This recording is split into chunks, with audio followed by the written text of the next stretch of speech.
Hey class, Prof JC here. We're talking about this idea of connection. And in the last video, we talked about this, how just important connection is, that you've got to be able to do that. If you're going to be a great leader, you're going to be a great teacher, great speaker, great coach, great manager, whatever it is, you've got to be able to connect with people.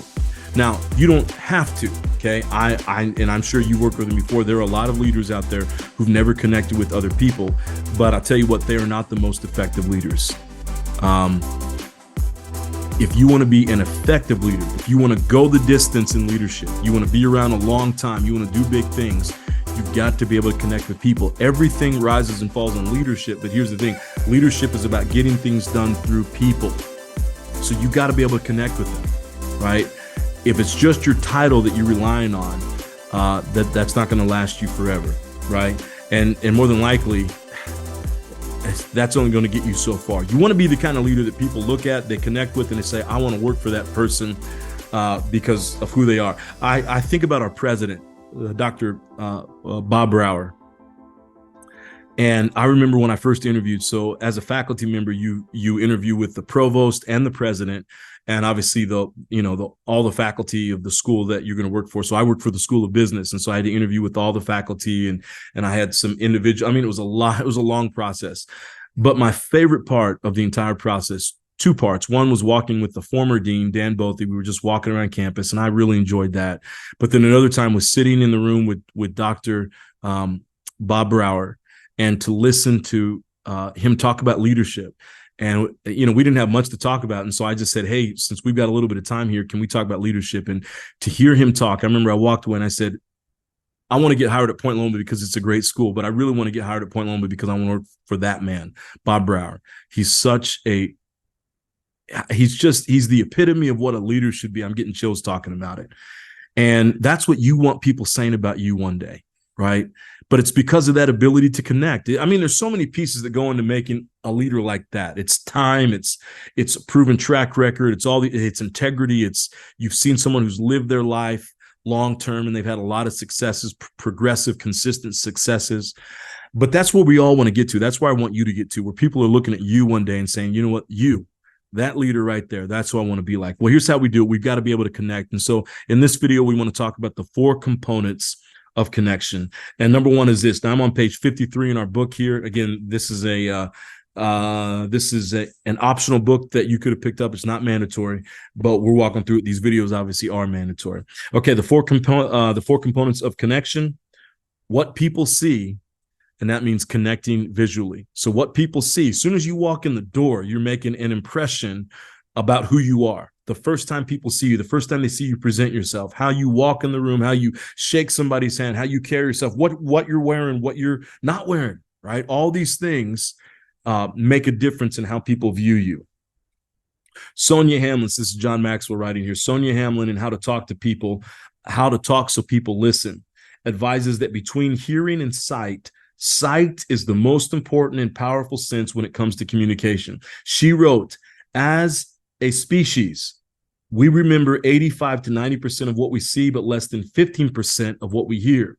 That means if you want me to learn and remember, you must also support your words by showing your ideas to me. You now need to use the body of the power of visual to help sustain your audience's interest and to bring it to new levels of understanding. Okay, it says this, that we live in a visual age. People spend countless hours looking at YouTube, Facebook, Vimeo, PowerPoint, video games. Obviously, all the new platforms. I'm calling them new. Instagram, TikTok, all this kind of stuff out here, right? You can certainly understand the importance of what can be seen in our culture. People expect any kind of communication to be a visual experience. Okay. So here's how we do this. Okay. You've got to eliminate personal distraction. Okay, it goes without saying, but the first place to start when connecting visually is to increase the chances that people are paying attention to the right things and not being distracted. That means this, okay? I don't take offense to this, but it means this. We've got to be well-groomed. We've got to wear the right clothing for the situation. If you walk into a place and everyone's got a suit and tie on and you've got t-shirt and jeans on, it's not going to work. It's not going to work, right? How we present ourselves matters, right? We have to expand our range of expression. Great actors can tell an entire story without uttering a word simply by using facial expressions. And you've seen that before. A great actor can say a paragraph, an entire paragraph without using their words because they're just so good at what they do. Move with a sense of purpose. It's amazing to me how many leaders I see that just saunter across the room. You know, the shoulders are down, their heads down, and they're just taking their time. No. Move with the sense of purpose. Okay. All this that I'm trying to say, maintain an open posture. Again, you can take classes on this. Executive presence is what they call it. How do you look like an executive? How do you stand like an executive? Walking in with our arms sauntering and looking all depressed and down, and it's not going to do anything. How we present ourselves matters. Okay, so that's number one. Okay, the first component is what people see, and so we've got to be able to make sure that we're presenting ourselves in a strong leadership kind of way. Okay.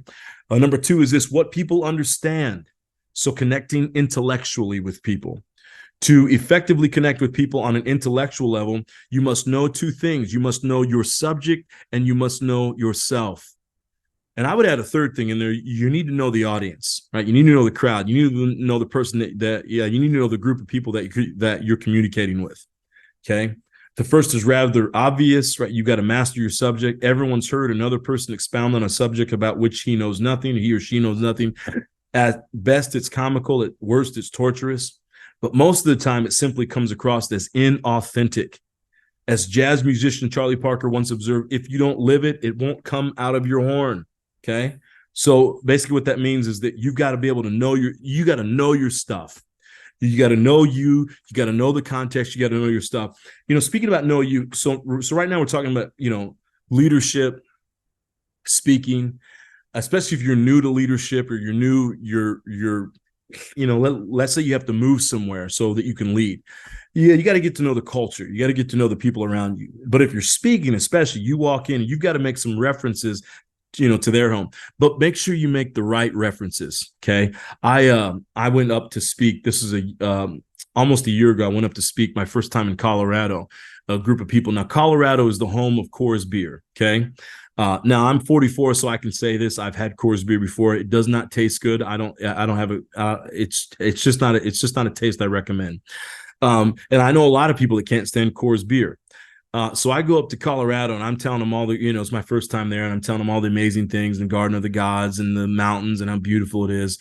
And then I make a joke about Coors beer and how bad it tastes, and you could hear a pin drop in that room. I don't know how I ever recovered from that, but it's a lesson. And I ended up recovering. I think it was like a 4-hour meeting I had with them. So I had 4 hours to make up for that. It wasn't like a half-hour speech or something. But I learned a big lesson in that. Never go somewhere and insult the people, right? I don't think Coors beer is good. I don't know what you think about it, but they think it's from their hometown. It's up there. They think it's great. So, that's just a faux pas that I'll give you about mine. But it's really important that you know your subject. If you want to connect with people, but it's important that you know them, right? That you know their context. Okay. Number three is what people feel. Okay. So again, number one is what people see. And number two is what people understand. And number three is what people feel. So that's connecting emotionally. John Cotter, who's an author, and that's John Maxwell saying it's an author and a friend. And I actually know someone who's worked for him. John Cotter is an amazing human being. He recently wrote a book entitled A Sense of Urgency. In it, he states, for centuries, we have heard the expression, great leaders win over the hearts and minds of others. Note that he didn't say that great leaders win over the minds of others, right? Nor did he say they win over others' minds and hearts. The heart comes first. If we desire to be good communicators, we need to always keep that in mind. If we want to win over another person, first win his or her heart, and the rest of him or her is likely to follow. Okay? So we've got to connect emotionally with people. Again, that's understanding where people come from. Therapist and leadership expert Rabbi Edwin H. Friedman remarked, the colossal misunderstanding of our time is the assumption that insight will work with people who are unmotivated to change. Communication does not depend on syntax or eloquence or rhetoric or articulation, but on the emotional context in which the message is being heard. People can only hear you when they are moving towards you, okay? And they're not likely to when your words are pursuing them. Okay. Even the choicest words lose their power when they are used to overpower. Attitudes are the real figure of speech. Okay. And then it goes on to say this. John Maxwell says here, whatever is inside of you, whether positive or negative, will eventually come out when you're communicating to others. That's deep and powerful right there. Whatever's inside of you, whether positive or negative, will eventually come out when you're communicating to others. So if you're having a great day, you're a positive person. It's not even about having a great day. If you're just a positive person, you're a grateful person, you've got good mindsets, that's going to exude itself on the platform. You can't fake that kind of stuff. But if you're negative and you're down on yourself, you're down on everyone else, that's going to come out as well.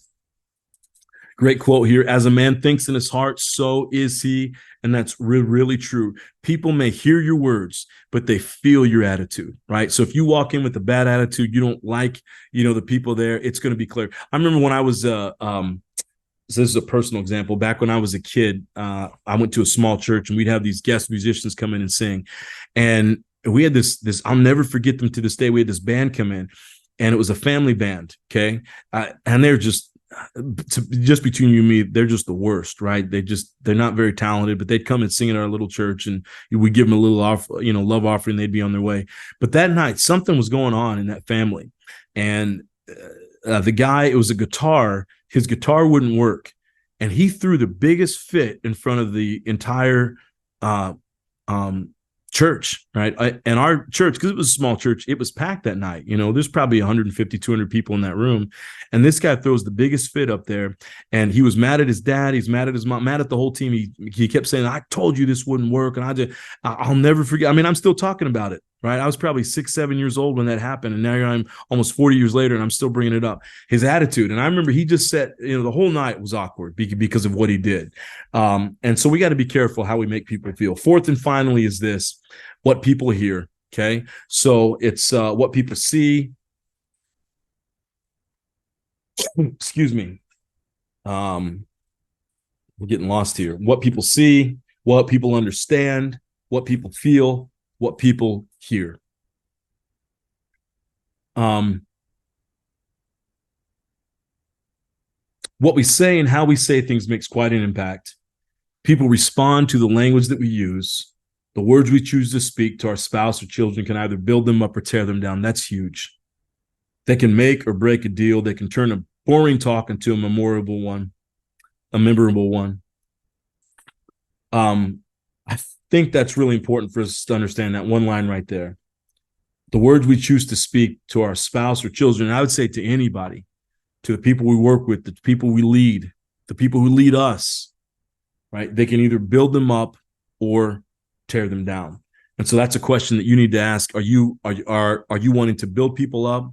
Do you want to tear people down? So here's what I want you to do. Okay. I want you to look for this video. The assignment is, I want you to list off those 4 things. Okay. This is all easier if you have a book, but the book is optional. You don't need it, but list off those 4 things. And then I want you to tell me which one resonates most with you in these 4 components of connection, and tell me why it resonates with you. Which one resonates with you? Tell me why it resonates with you. But before you do that, list all 4 that we just talked about. Again, that's just 1 sentence each. And then tell me which one resonates the most with you and tell me why. I'll see you in the next podcast. Thanks so much for watching.